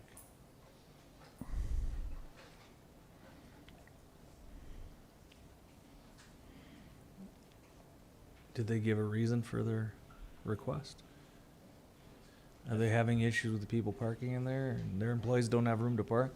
That is correct. I think they certainly would like to have a certain amount of spots dedicated for their employees. They're worried moving forward that that might be a challenge in the future with not only city employees, but other employees from other businesses parking in that area. So can we see how, once we get the redesign and the restriping, maybe table this to see if they still have concerns once we do the whole redesign and striping? I mean, We can certainly table it and bring it back and and maybe if somebody comes, from Rivera and, I mean, is it just the parking? I mean, that's what they've expressed to you, is just the parking? I think that's the biggest issue. Okay. The city has worked very well with them as far as maintaining the parking lot this winter. With snow removal, we've certainly been good partners in regards to that. I mean, I was always, from what I remember from the original discussion, the intention was, when we traded lots with them, that the east half of the south lot, I guess it would be, was to be used by them exclusively from. That was my understanding too, when we had those negotiations, but,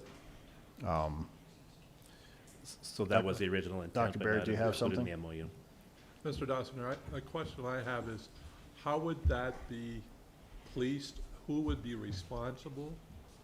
I mean, we can't keep other businesses or customers from not going in there. I mean, who would be responsible for policing all of that? That would be obviously private property owned by Rivera Bank. They would Okay. be responsible for any vehicles that are parked in there. Our police department would not do any or parking enforcement there, so if they wanted a vehicle towed, it would be up to Rivera Bank to do that, and their cost. Okay. I mean, they've been good partners. I mean, them just willing to trade us the lots was a very nice gesture. I mean, it worked out good for our town square, and otherwise we'd have a parking lot there for the bank and Correct. so And we'd have a town square with an alley through it. Correct. So.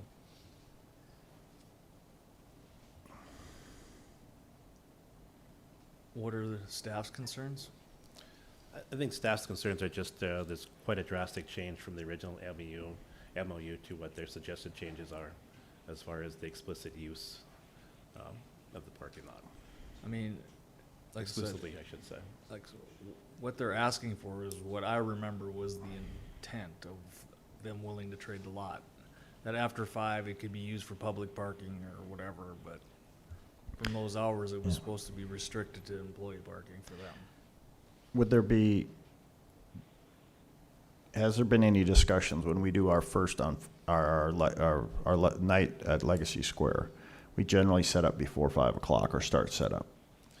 That's correct, and they've certainly been good to work with. Right. Allowing us to do that and using, they've been a good sponsor of the Right. of the kids zone and allowing us to park the food trucks in that area.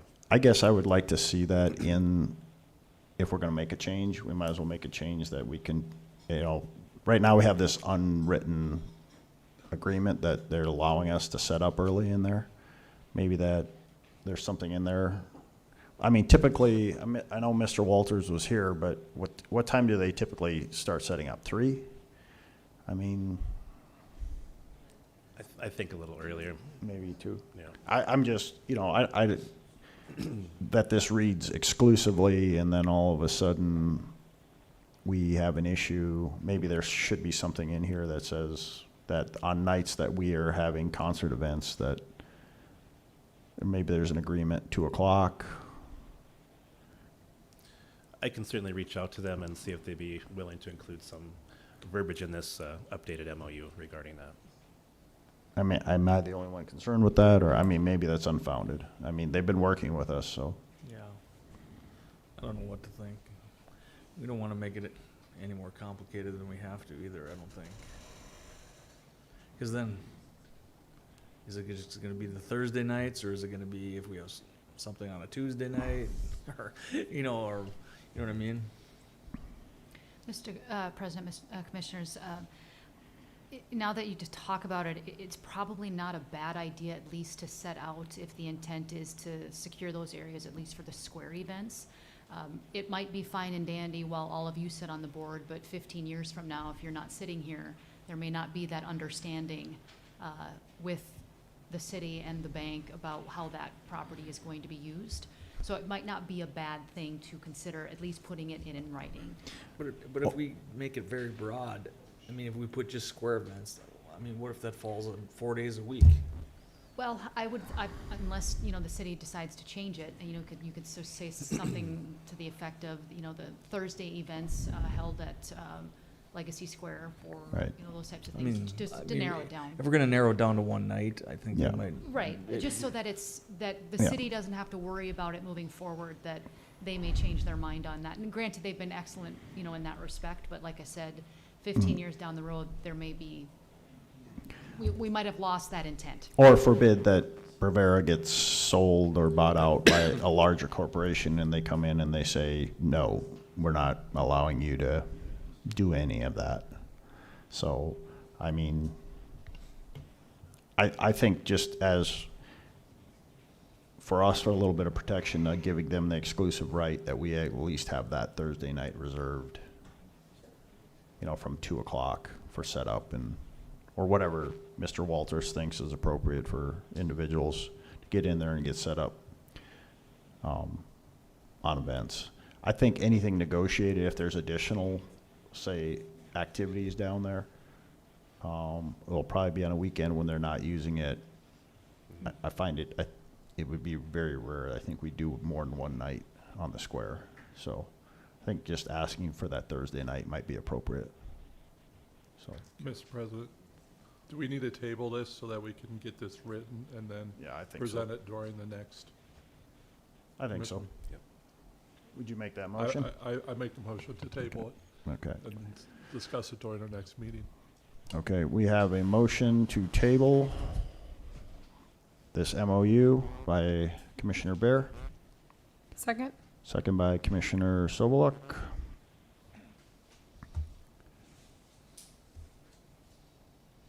Any further discussion? Not, we'll vote. Dr. Bear. Aye. Ms. Sobeluk. Aye. Mr. Frederick. Aye. Chair votes aye, motion carries. Okay, next up, we have our monthly report by fire.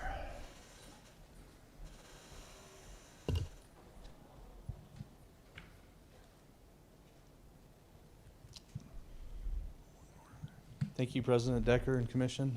I'm before you tonight to present the June monthly report for the fire department. So it's just a reminder of the services we do provide. Obviously, fire suppression or fighting fires is our primary, but we do some EMS response, a lot of fire prevention activities, and then we are a part of several regional response teams, such as the hazmat team, which was utilized this last weekend. We responded to 162 calls for service for the month of June. That puts us at 932 for the year and is about a 37% increase from where we were at last year. Here's a breakdown of calls by month. We're not quite as high as we were at the end of last year, but we're sitting there pretty steady now that we've responded to more EMS calls. Call types, EMS calls were our highest call type. Second to false alarm or good intent calls. Calls by apparatus, you can see our QRU ran the majority of the calls, with engines being second and then the ladder. Calls by station, Station 1 still continues to have the most calls in their area. We're at 57%. Here's a heat map of where our calls are happening. A lot of the redder areas are a lot of our apartment complexes where there's multiple residents in those areas, or some of our assisted living facilities. Response times, we actually had really good response times for the month of June. We were below all of the benchmarks required by NFPA. Training hours, we completed 1,265 hours for the month of June. That is put us just under 8,000 hours for the year, but you can kind of see where we're falling. 83% of our overall required training hours for the year are complete, and then a breakdown of company training is where we still have some hours left to get, and then our facility training. Our fire prevention activities, we had 108 routine inspections, 51 other fire prevention activities such as station tours, safety talks, and then 6 certificate of occupancies. And then with that, I'd gladly answer any questions that you have. Thank you, Chief Presnell. Any questions for the chief? Chief, could you tell us what the final score was of the basketball game? I actually do not know the final score. I think it was somewhere around like 30 to 40 something. I'll let Chief Siani let you know who won that one. So I do have another question. I noticed your response times, you just said they were all down and below the benchmark, and this is the first time I feel like we've seen that, or one of the first times. What do you attribute that success to? We're getting quicker. We're getting into vehicles quicker and on the road a little quicker, which they would call our turnout time. It was a little surprising with all the construction going on that we didn't see some slight delays, but I do attribute it to just our crews are really working hard to make sure we're hitting those benchmarks. They're very aware of them, they watch them, and it turns into a competition amongst the ships, not in an unsafe manner, but just getting out to the trucks quickly and making sure we're on the road. Very good, thank you. All right, any other questions? Thank you, Chief. Thanks, Chief. Commissioner, Mayor Decker, I did get an update on the score. I can tell you that it was a lot to a very little on the score, so I won't comment. I will just point out that the fire department did not request to play basketball. We actually requested another dodgeball game, and it was the police department that suggested we play basketball. So we'll see what they suggest next year. Thank you. Before you know it, they'll be playing pickleball with each other. That's what. So. Okay, next up we have community development, and the first item up, we have a special use permit for 849 16th Avenue East, and this will be presented by City Planner Galbert. Welcome. Thank you. Good evening, Commission. Matthew Galibert, City Planner. So this is a request to consider a special use permit for a home-based business/home occupation to allow a dog grooming operation to be located at 849 16th Avenue East within the city of Dickinson. The applicant proposes to convert a portion of an attached accessory structure into a dog grooming operation, proposing the following. The garage will be converted to a dog grooming shop. One car will be accessing the property for drop-off at a time. Operating hours will be between 8:30 a.m. and 5 p.m., and no dogs will be allowed outside of the grooming area. Traffic generated by the proposal is not expected to impact nearby residents. And according to Table 4.2, as found in Section 39 of the zoning code, operation of a home-based business in the R1 zoning district requires approval of special use permit by the City Commission. The related supplemental use regulations, as found in Section 39.06.008, are found there. Staff finds the proposed home-based business meets those supplemental use regulations. And as of the date of this report, staff has not received any public comments and recommends approval of the application with the following conditions attached to the approving resolution. That the hours of operation shall be limited to those hours, 8:30 a.m. to 5 p.m., Mondays through Fridays. The number of appointments shall be, per day shall be limited to 6. Dogs shall be confined within the building. Operation of the home-based business / home occupation shall be as described in the staff report, as well as in the material found in attachment A, and that the special use permit approval shall expire with any change in ownership, where all subsequent owners of the property shall be required to reapply for approval. Operation of the home-based business shall comply with all applicable city, county, state, and federal regulations. Mr. Galbert, I guess I have a question. Is 6 dogs a day just an arbitrary number, or is that, where does the 6 come from? Well, perhaps Stephen can. Okay, so the applicant was in contact with us, and I'm not sure if that So was the her number applicant put first. down that they would only do 6 a day. Commissioner Steve Josephson. Yeah, that was in her application. Okay. She came through pre-submit pre-application. She talked about that number, felt that that was as many as she could handle. So, yeah, with the special use permits, with these conditions, we asked the applicants to draft a business plan as part of it, and that was what her proposal was. Okay. I'm just wondering, like, how are you gonna audit that, or? You're not. Right. I mean, who's gonna keep, you guys aren't gonna go out and audit them, right? No, So- but certainly what can happen is we get complaints. I understand that. It's That just, something is going on all day long, but however, I take our dog to a groomer out in the county, and you know, trust me, the amount of time it takes to groom a dog, boy, it'll be tough to beat 6. yeah. Well, I'm just saying we're throwing something in there that, I mean, that's fine if she put it in there, you know. I just don't know how we would police it. But I feel like this ties to like when we're doing special use permits for daycares and they, you know, they added stop signs in a neighborhood, or they were doing different things. You had to have a certain amount of parking if you had more than so many people coming each day. And so with 6 coming and going throughout the day, I do feel that that will not impede their neighbors, especially in a rural or residential neighborhood. And so it probably is good to have something stated in there. Yes. And given the use, which is a home occupation, a home occupation is supposed to be supplemental, it's supposed to be accessory. It's supposed to be accessory to, you know, to the use, so 6 Okay.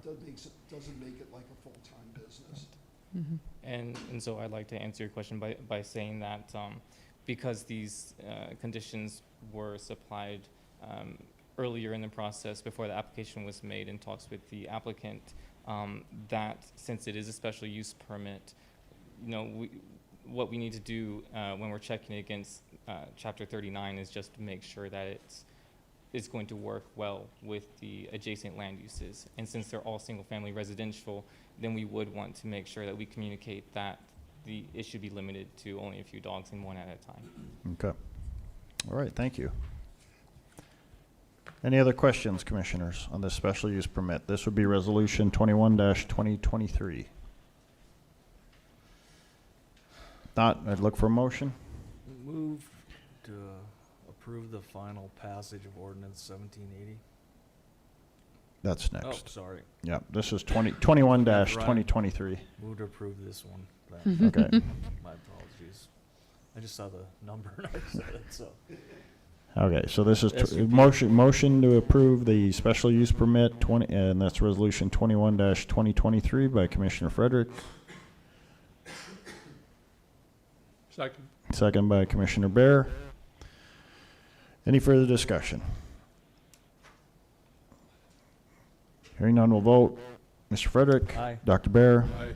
Mrs. Sobeluk? Aye. Chair votes aye, motion carries. Next up, we have a rezone request, Riverview Addition subdivision. This will be presented by City County Planner Josephson, and this is for a PUD, the Riverview Cottages, ordinance number 1780. Oh, let's see here.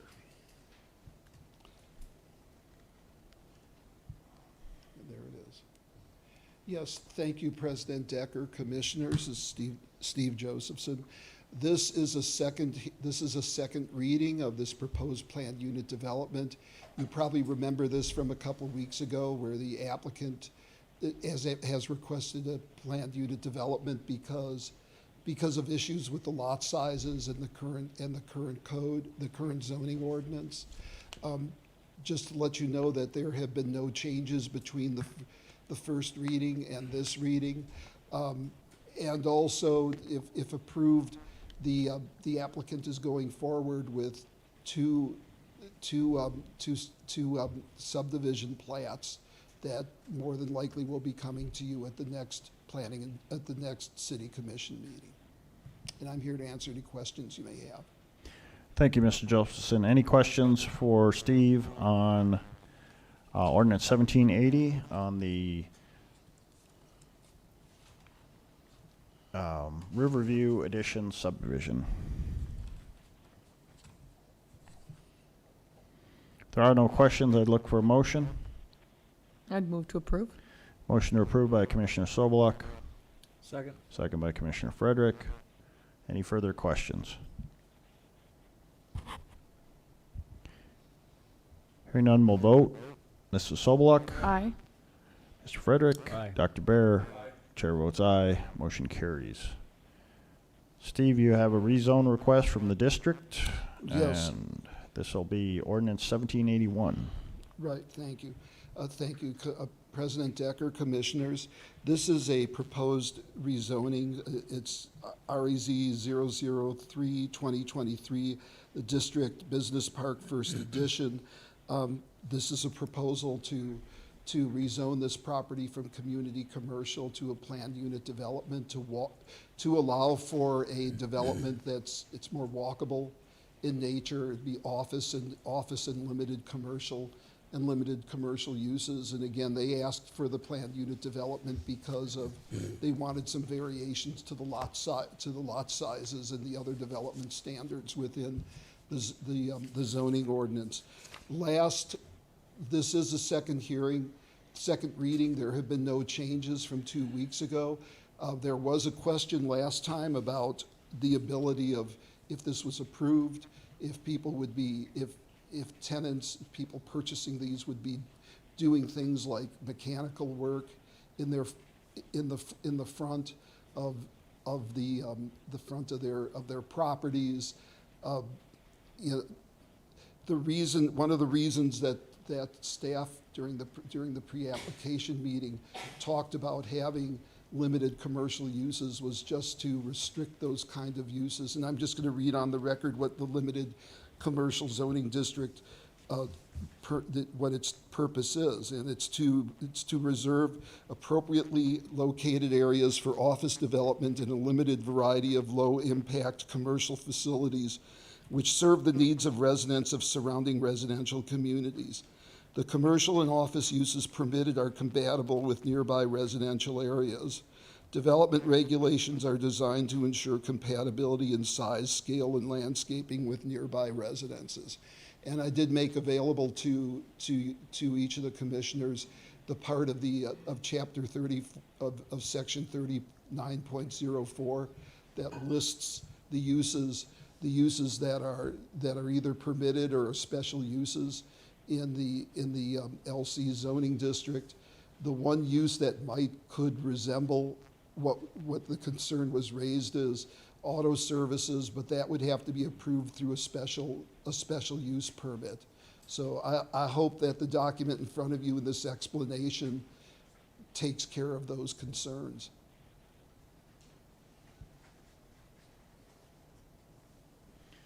Thank you, Mr. Josephson. Any questions for Mr. Josephson on the district addition subdivision rezone request? Not, I'd look for a motion. Mr. President, I move to approve. A motion to approve by Commissioner Bear, Second? second by Commissioner Sobeluk. Any further discussion? Hearing none, we'll vote. Dr. Bear. Aye. Ms. Sobeluk. Aye. Mr. Frederick. Aye. Chair votes aye. Motion carries. Thank you. We'll notify the applicant's representative tomorrow of the actions of the commission. Thank you. Thank you, Steve. Last item up on the regular agenda, we have the Sundance Cove Bid Award, and this will be presented by Engineering Community Development Director Skolzacek. Good evening, Mr. President and Commissioners. The Sundance Coves Lighting Project, if you recall, this was part of the Special Improvement District that was passed a couple months ago. I don't have the specific date, but so the Special Improvement District was passed, then the project went out for bid. Bid opening was held on July 19th, 2023 at City Hall, and we received 3 bids. In this case, the low bid was for $378,500.00 from Denny's Electric LLC, and the engineer's estimate for this was $466,000.00. A couple things related to this as far as why we anticipate or why we believe this was under the engineer's estimate is, one, we gave the opportunity for this to be completed, I think, by August 1st of next year, so that gives some flexibility to the contractor. And then Denny's Electric being local, and then also union versus non-union labor. So we reviewed the information, recommend approval by engineering staff to move forward with the bid award for Denny's Electric Incorporated, or LLC. Yeah, there was quite a range. Mm-hmm. Yes. Yes. High bid was almost, it was over double, I think.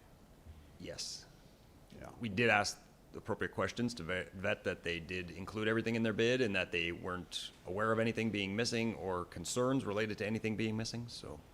Well, good. Okay. Good deal. I'd like to see that when we get under the engineer's estimate, so. This is resolution 22-2023. So if there are no further questions or comments, I'd look for a motion. I'd move to approve. A motion to approve, Commissioner Frederick. Second. Second by Commissioner Bear. Any further discussion? Hearing none, we'll vote. Mr. Frederick. Aye. Dr. Bear. Aye. Ms. Sobeluk. Aye. Chair votes aye. Motion carries. And that is the end of our regular agenda this evening. Next up is commission. Commissioners, do you have any items that you wish to bring forward or discuss? Mr. President, Commissioner Bear? I have a concern that I wanted to bring to you and the other commissioners. I was hoping that Mr. Walters would still be here, but Mr. Dawson, if you would, I might need your help as I go through this. But during our last commission meeting, we had a business come in here and, in a sense, try to strong arm the commission into giving them more pavement time during Legacy Square. And here's my concern. We contracted with a vendor who legitimately put in a bid with a bid of $10,000, has agreed to give us 20% of their profit, and now we have other individuals who did not put in for that bid, in a sense trying to, in my opinion, sabotage that situation.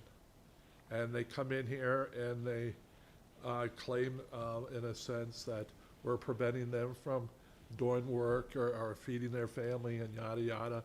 And when I go to events, I also see some potential intimidation going on between these vendors. My concern is if this continues and the current vendor, the current vendor who has a contract, if they don't do well, we may not have any vendors next year. I feel we as a commission need to protect whoever gets that contract to make sure that they can at least make back what their bid was, or you know, so that they might want to do it again versus, in a sense, be bullied by other individuals that don't even want to make an attempt to put it in a bid and claim foul. I had a real problem with that. I have met with Mr. Horner. I have met with Joel. I have met with Mr. Dossinger, and we have.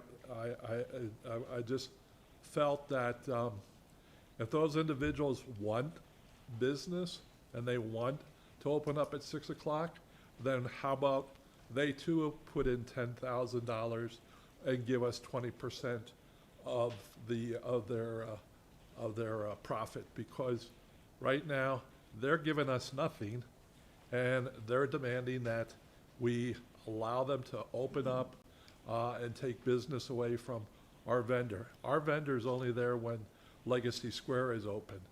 They can open any other time. And I do know that the city has been very generous to both of these other vendors. So I don't see why they're claiming foul for any reason. So that's what I saw. I know Mr. Dossinger, and I'm sure you, Mr. President, have worked hard to try to resolve this, but I just have a concern of what I'm seeing out there.